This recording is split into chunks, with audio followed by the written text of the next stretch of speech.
నళిని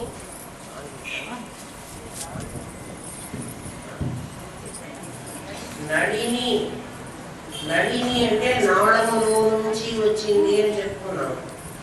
నళిని అంటే ఏ నాళంలో నుంచి వచ్చి తిరోధానం అయిందో ఆ నాళంలో నుంచే బయటికి రావాలి. అంటే అనుగ్రహం కూడా మళ్ళీ అదే నాళంలో చెయ్యాలి. అయితే నళిని అన్నప్పుడు బ్రహ్మస్థానం నుంచి కిందికి ప్రవహించింది, మూలాధారంలో నిద్రాణమైంది ఒక శక్తి.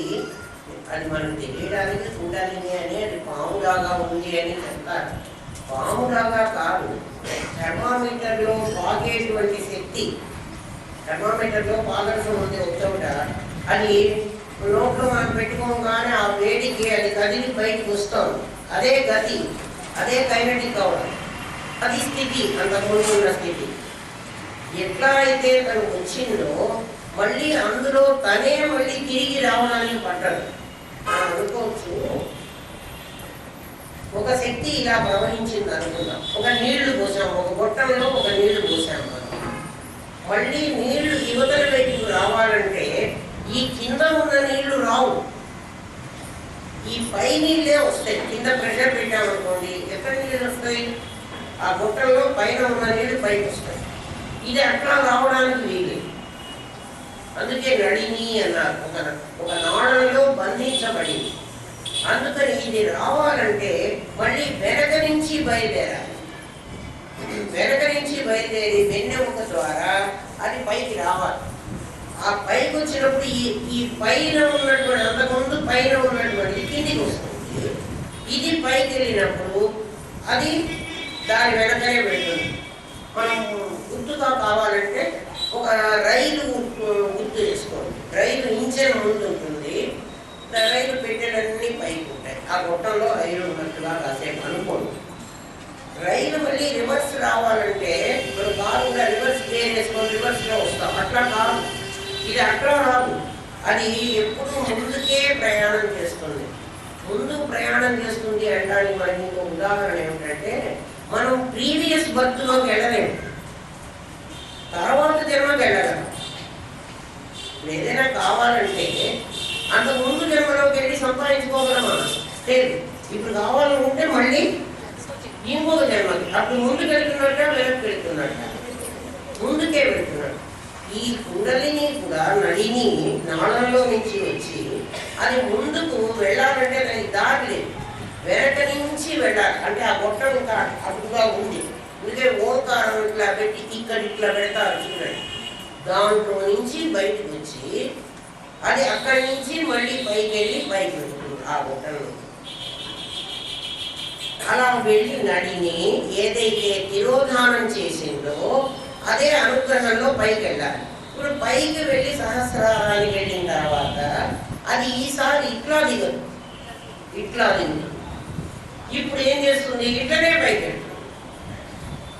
అందుకు నాళంలో నుంచి ఇప్పుడు పైకి వెళ్ళాలంటే, ఇంతకుముందు పైకి వెళ్ళాలంటే విశుద్ధ నుంచి మూలాధారం వరకు రావాలి. మళ్ళీ మూలాధారం నుంచి అదే సహస్రారానికి వెళ్ళి మళ్ళీ ఇలా డౌన్వర్డ్స్ అయింది, అప్లోడ్ అవుతుంది. పైకి వచ్చి ఆ కిందికి తోకలు పెట్టి, అందుకని తోక తల అని మనకి ఇంత కష్టపడి వాళ్ళు పాములు అని చెప్పారు. నిజంగా అక్కడ పాములు లేని కేరళలు లేవు. ఒక శక్తి నడిని ఆమె నాళంలో నుంచే వెళుతుంది. శక్తి ఎప్పుడు పదార్థం లోపలే ఉంటుంది. అందుకని లోపల నుంచి అని చెప్పారు. లోపల బయట అని కాదు. ఒక పదార్థం లోపల శక్తి ఉంటుంది, పదార్థం దాన్ని కవర్ చేస్తుంది. అందుకని అజ్ఞానేన ఆవృతం జ్ఞానం కదా.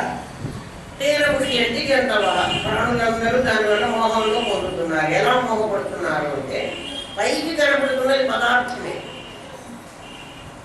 మనము శనగపిండి తినండి మీకు ఒంట్లో జబ్బు చేస్తుంది అంటారు. ఏదో పిల్లలకి అజీర్ణం చేస్తుంది అంటే శనగపిండి నీకు కనపడుతోంది. అజీర్ణం చేసే శక్తి దాని లోపల ఉంది. అట్లా ఒక పదార్థము దాని శక్తి. శక్తి ఎప్పుడు అమ్మవారు పదార్థం ఎప్పుడు అయ్యవారు, అది గుర్తుపెట్టుకోండి. ప్రతి పదార్థంలో అయ్యవారిని అమ్మవారిని చూశారంటే అంతగా మీకు భగవద్ దర్శనం అయినట్టు. అయితే మనం చూడంగానే మనకి ఏమనిపిస్తుందంటే పదార్థమే కనిపిస్తుంది, దాంట్లో శక్తి మనకు కనిపించదు. నళిని శుభ్రు నేను అభివృద్ధి చెప్పాను. సురనాయిక అంటే దేవతలకు అధిపతి అని ఒక అర్థము, వాచ్యార్థము. లక్ష్యార్థం అంటే అసూన్, ప్రాణాలను మాత్రమే కోరుకునేవాళ్ళు రాక్షసులు, జ్ఞానాన్ని కోరుకునేవాళ్ళు దేవతలు. సురనాయిక ఈమె దేవతలకు అధిపతి, అంటే ఈమె జ్ఞానమే కోరుకుంటుంది, జ్ఞానమే స్వరూపమైనటువంటిది. కాలకంఠి, ఈమె కాలకంఠి. స్వయం రాజతే ఇది సురా. ఇంకొకటి ఉంది, సురనాయిక అన్నదానికి స్వయం ప్రకాశము కలది, మరొక దాని వల్ల ప్రకాశింపలేనిది.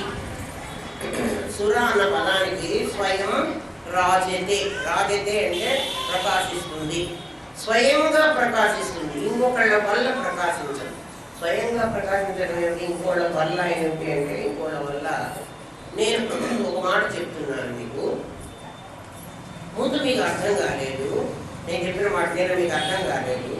తర్వాత ఇంకో ఉదాహరణ చెప్పాను, అది కొంచెం అర్థమైంది. ఇంకొక ఉదాహరణ చెప్పాను, అప్పుడు పూర్తిగా అర్థమైంది. దేని వల్ల అది అర్థమైంది, మీకు అర్థమైంది మీరు ఒకటే, ఇంకొకళ్ళు ఎవరు మీకు తీసుకొచ్చి మీరు ఇంపోజ్ చేయలేదు, అర్థమైంది మీకు. అయితే దేని వల్ల అర్థమైంది, మాటల వల్ల అర్థమైంది, మాటలు చెప్పడం వల్ల అర్థమైంది. మాటల యొక్క స్వరూపం ఏమిటి అంటే శబ్దం, శబ్దం యొక్క మూల రూపం ఏమిటి అంటే ఆకాశం. ఆకాశం పంచభూతాల్లో ఒక భూతం, అది వాయువుతో చేరి, బాగా అర్థం చేసుకోండి, పంచభూతాల్లో ఒక భూతం ఆకాశం. ఆకాశం అంటే ఖాళీ స్థలం, అది వాయువుతో చేరి, గాలితో చేరి నా మాటల రూపంగా. నా మాటలు మీకు ఎట్లా వినపడుతున్నాయో తెలిసిన సైంటిఫిక్గా నాలో నుంచి వచ్చినటువంటి శబ్ద తరంగాలు, ధ్వని తరంగాలు, ఈ శబ్దం ఈ గాలిలో ప్రయాణం చేసి, ఆకాశం ఉంది, ఆకాశము గాలి ఇక్కడ ఉన్నాయి, వీటిల్లో ప్రయాణం చేసి మీ చెవి దాకా వచ్చినాయి. ఏమొచ్చినాయి అంటే ఈ వాయు తరంగాలు, వాటితో ఏం తెచ్చాయి, ధ్వనిని తీసుకొచ్చాయి. ఆ ధ్వని మన చెవిలోకి వెళ్ళి మీకు దాన్ని ట్రిగర్ చేసింది. దేన్ని ట్రిగర్ చేసింది, మీ ప్రకాశాన్ని, మీ విమర్శ, ఇది విమర్శ, ఈ విమర్శ మీ ప్రకాశాన్ని లేపింది.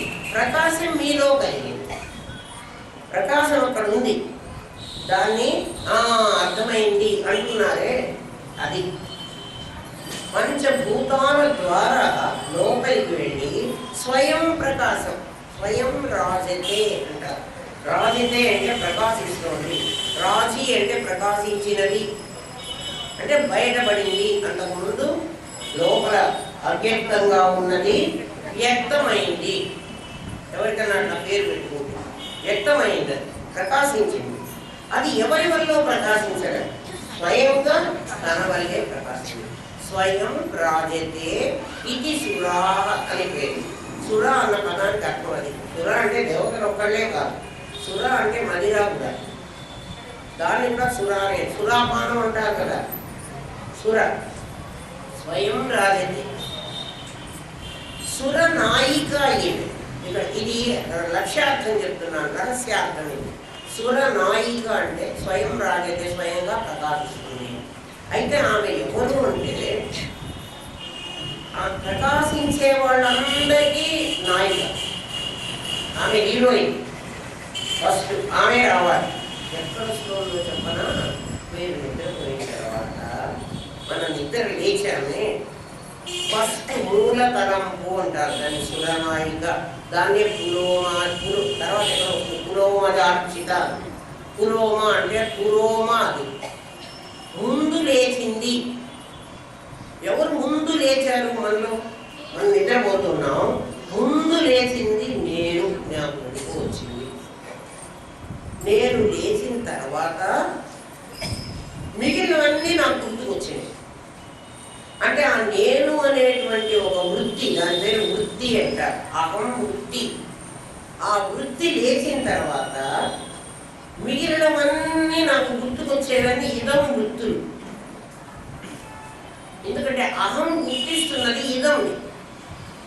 నేను నిద్ర లేచాను, నేను లేచిన తర్వాత నాకు అనిపిస్తోంది పని మనిషి రాలేదు, ఇది ఇదం వృత్తి. పాలవాడు ఇంకా రాలేదు, ఇది కూడా ఇదం వృత్తి. ఎవరు లేచినప్పుడు ఈ ఇదం వృత్తులు నాకు తెలిసినాయి? అహం లేచినప్పుడు. కాబట్టి అహం తనకై తనే లేచింది, స్వయం రాజతే కదా, అది మూలకరం. అందుకని అది నాయిక. ఏది ఉంటే మిగిలిన వాళ్ళందరూ ఉంటారో, ఎవరుంటే, నేను ఉంటే, నేను నిద్రపోతూనే చచ్చిపోయినాను అనుకుందాం కాసేపు. ఇప్పుడు నేను వృత్తి లేవలే. ఇప్పుడు ఇదం వృత్తి, పని మనిషి రాకపోయినా పాలవాడు రాకపోయినా నాకేమన్నా తెలుస్తుందా? తెలియదు. అంటే ఇదం వృత్తులన్నీ మెలకు తెచ్చుకోవాలంటే ముందు ఉండవలసింది అహం వృత్తి. అందుకని దాని పేరు సురనాయిక. అర్థమైంది? లక్ష్యార్థం ఎంత బాగుందో చూడండి. సురనాయిక అంటే దేవతలకు అధిపతి కాదు, అమ్మవారు దేవతలకు అధిపతి కాదు. దేవతలకు అధిపతి అయితే ఇంద్రుడు కదా, దేవేంద్రుడు కదా. ఒకవేళ ఆయన భార్య అయ్యేటట్లయితే శక్తిదేవి కావాలి, ఇంద్రుడి భార్య. శివుడి భార్య ఆయన కైలాసానికే కదా అధిపతి. మరి ఆయన భార్య సురనాయిక ఎందుకు అవుతుంది? కాదు. సురనాయిక అన్న అర్థం దేవతలకు అధిపతి అనేది వాచ్యార్థమే, లక్ష్యార్థం ఇది. వాచ్యార్థం అంటే లెటరల్ మీనింగ్, ఆ పదాలకు అర్థం. కానీ ఆ పదాలకు సంకేతంలో లక్ష్యం ఉంటుంది. వాటిని డీకోడ్ చేయాలి. కోడ్ చేసే వాళ్ళకి, కోడింగ్లో ఉన్న వాళ్ళకందరికీ తెలుస్తుంది. ఆ కోడ్ని డీకోడ్ చేస్తేనే వాళ్ళు ఏం చేయాలో తెలుస్తుంది, లేకపోతే తెలియదు. సురనాయిక, కాలకంఠి. కాలకంఠి, కాల అంటే విషం, గరణాన్ని కాలం. గరణాన్ని మెళ్ళో ముందులో వేసుకున్నవాడు గరణ కంఠుడు, కాలకంఠుడు. కాలకంఠి ఇది వాచ్యార్థం. వాచ్యార్థం అంటే ఆ పదానికి అర్థం. అమ్మవారు ఇందా నుంచి చెప్తుంటే శివుల్లో సగభాగం అంటే ఆయన విషయం మింగితే ఈ విషయం మింగినట్టు కాదు మనకు. కాబట్టి ఆమె కాలకంఠి కాదు. కాలము అంటే టైం. దేశము, కాలము, వస్తువు మూడుగా డివైడ్ అయింది అస్థి బాధి ప్రియం. అంటే పరిమితులకు లోబడింది. ఒక దేశంలో, ఒక కాలంలో టైం. టైం అంటే ఏమిటి? వాళ్ళ పొద్దున్న టైం మళ్ళీ ఎట్లా నిర్ణయిస్తావు? రెండు సంఘటనలకు మధ్య ఉన్నదాన్ని కాలం అన్నారు. ఏమిటా రెండు సంఘటనలు? నేను పుట్టాను, నేను చచ్చిపోయినాను. ఈ రెండు సంఘటనల మధ్య ఉన్నది నా జీవిత కాలం. వాడు పుట్టిన తేదీ, వాడు మరణించిన తేదీ, ఇవి రెండు సంఘటనలు. ఈ సంఘటనలు ఏ మధ్యలో అయితే జరిగిందో అలా దీని మొదలు దీనికి చివర ఆద్యంతాలు ఉన్నాయి. అందుకని కాలం ఎప్పుడు జగత్తులోనే ఉంటుంది. జగత్తు దాటితే కాలం లేదు, కాలం ఇందులోనే ఉంటుంది. అయితే కాలము ఒక్కొక్కటికి ఒక్కొక్క కాలం. ఇప్పుడు మనకు సాయంకాలం, ఇప్పుడు ఇంకొక దేశంలో ఇది ప్రాతకాలం, ఇది సూర్యోదయం. కాలం మారుతుంది. అందుకని కాల కంఠాన్ని పట్టుకున్నది అంటే కాలం ఆవిడ చేతిలో ఉంది. కాలకంఠి అంటే అర్థం అది. కాలము ఆమె చేతిలో పట్టి బిగిస్తున్నది. అవసరమైతే వదిలేస్తుంది, వదిలేస్తే పుట్టింది, ముడుచుకుంటే చచ్చింది. గాలిని ఇలా వదిలేసింది ఆమె, మనం అందరం పీలుస్తున్నాం. గాలిని బిగబట్టింది, మనం చచ్చిపోతుంది. ఊపిరి ఆడకపోతే ఏమవుతాం? చచ్చింది.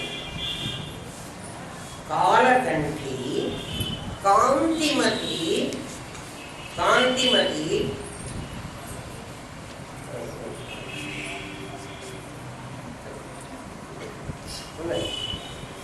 శోభిణి, సూక్ష్మరూపిణి.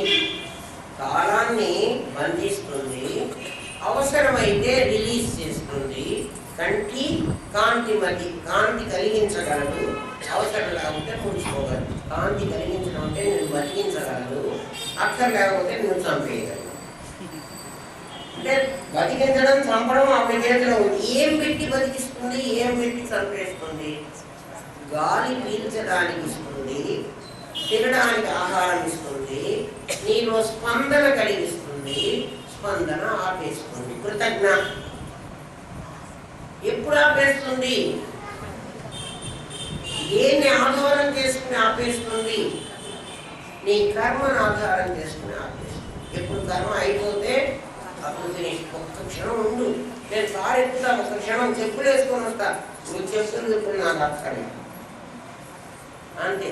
ఎక్కడ ఉంచుకుంటే మళ్ళీ ఇంట్లో పోయి చెప్పుకునే పరిస్థితి కూడా ఏముండదు.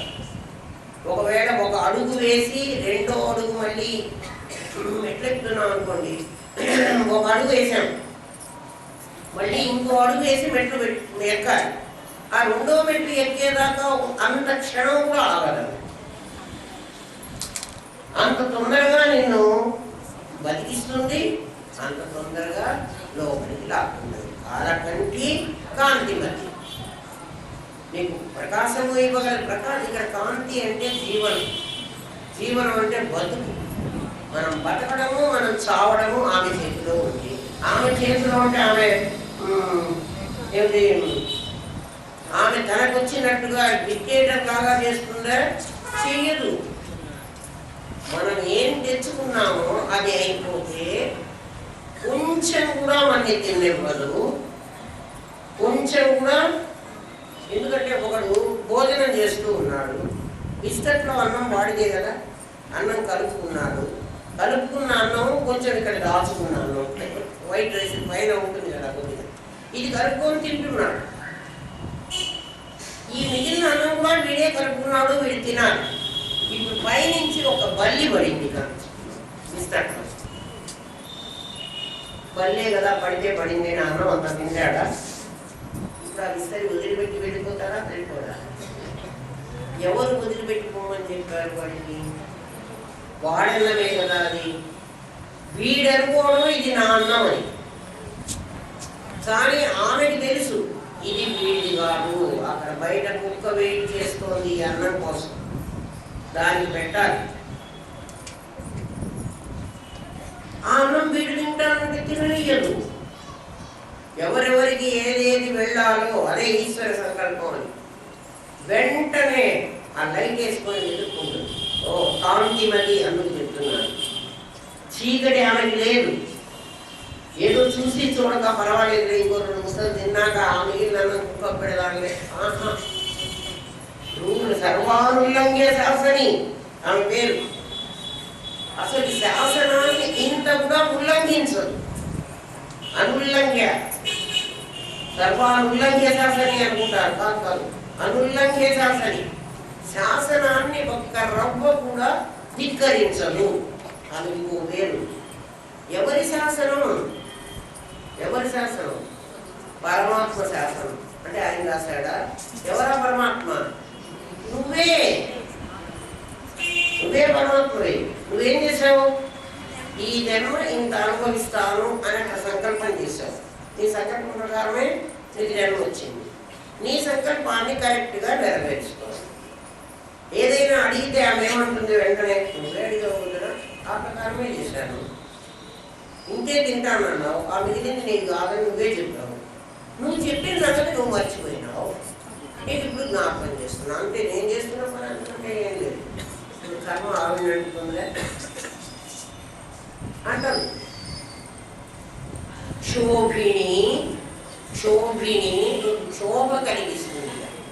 శోభ ఎందుకు కలుగుతుంది అంటే నీ మరుపు వల్ల నీకు కలుగుతుంది. అరే నేను కంచంలో చాలా ఇష్టమైన పదార్థం పెట్టుకున్నాను, కలుపుకున్నాను, 2 ముద్దలు తిన్నాను, ఆ మిగిలిందంతా తింటే నేను సాటిస్ఫై అవుతాను, కాకుండా పైనుంచి వచ్చి ఒక బల్లి పడింది, ఫోన్లే బల్లి పడింది అని నేను తినలేను, ఇప్పుడు దాన్ని తీసేస్తే నాకు బాధ. శోభిని నీకు శోభ కలిగిస్తుంది. నీకు గనక తెలిస్తే ఏమని ఈ పదార్థం నాది కాదు, అందుకే ఈశ్వరుడు నా దగ్గర నుంచి లాగేస్తున్నాడు అని తెలిసిన మరి క్షోభ కలగదు. ఇప్పుడు క్షోభ ఎందుకు కలిగింది? క్షోభ అంటే దుఃఖం, క్షోభ కాదు, క్షోభ, క్షోభిని, క్షోభ కలిగింది. క్షోభ అంటే నీకు బాధ కలిగింది, దుఃఖం కలిగింది. దేని గురించి? అది నీ వల్లదే, నీ రూల్నే ఆమె ఇంప్లిమెంట్ చేసింది. అది నీ రూల్ అని నీకు తెలియదు. నువ్వు చేసింది అయితే నీకు అసలు తప్ప అనిపించదు. వాడెవడో చేశాడు కాబట్టి తప్పు. వాడు మరి అనవసరంగా నాకు ఇష్టమైన పదార్థాలను తిననివ్వకుండా బల్లిని తిట్టవాకు. ఎవరిని తిట్టుకోవాలి?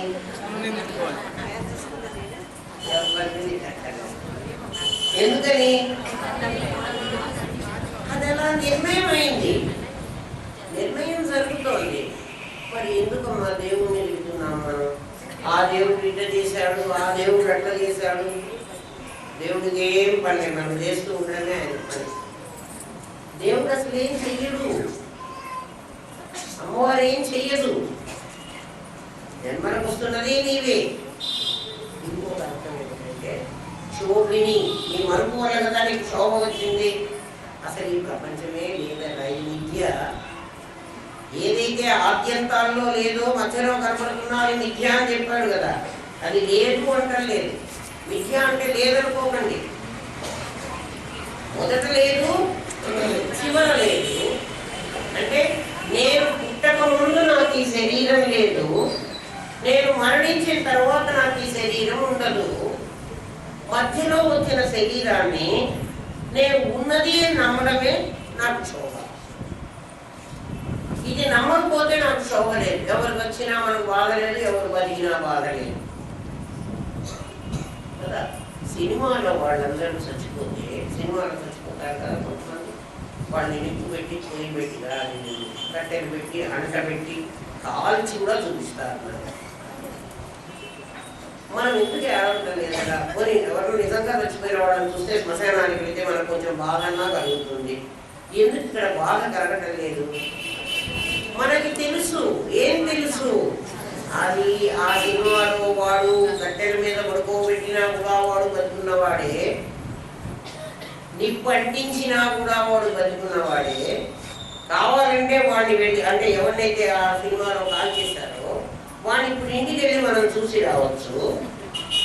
అంటే వాడు చావడము అబద్ధమే, వాడిని గట్టితో పొడవడము అబద్ధమే, వాడు కట్టెల్లో పెట్టి కాలిపోవడము అబద్ధమే, వాడి కొడుకు ఏడవడము అబద్ధమే. వాడి కొడుకు చేయడం,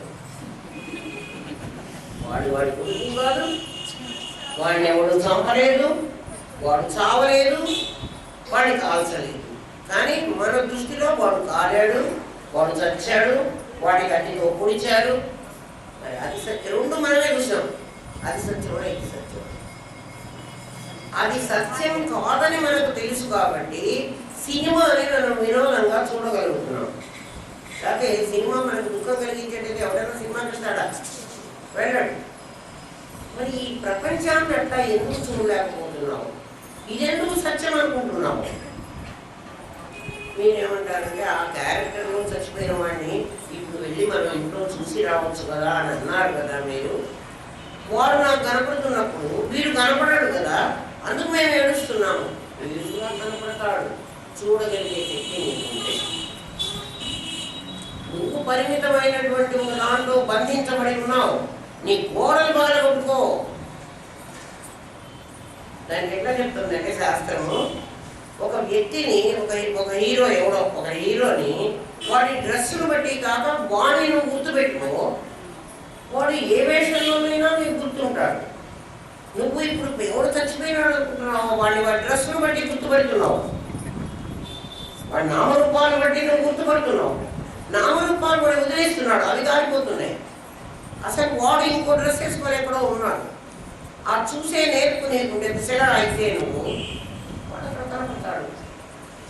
క్షోభిని, నీకు క్షోభ కలిగిస్తోంది. దేని ద్వారా? నీ మనసు ద్వారా. నువ్వు మరిచిపోయినావు. ఇది నీకు తెలియదా? ఇది నీకు తెలుసు. ఎందుకని? నువ్వు స్వయం రాజతే. నువ్వు ఎవరి వల్ల ప్రకాశం పొందేవాడివి కావు.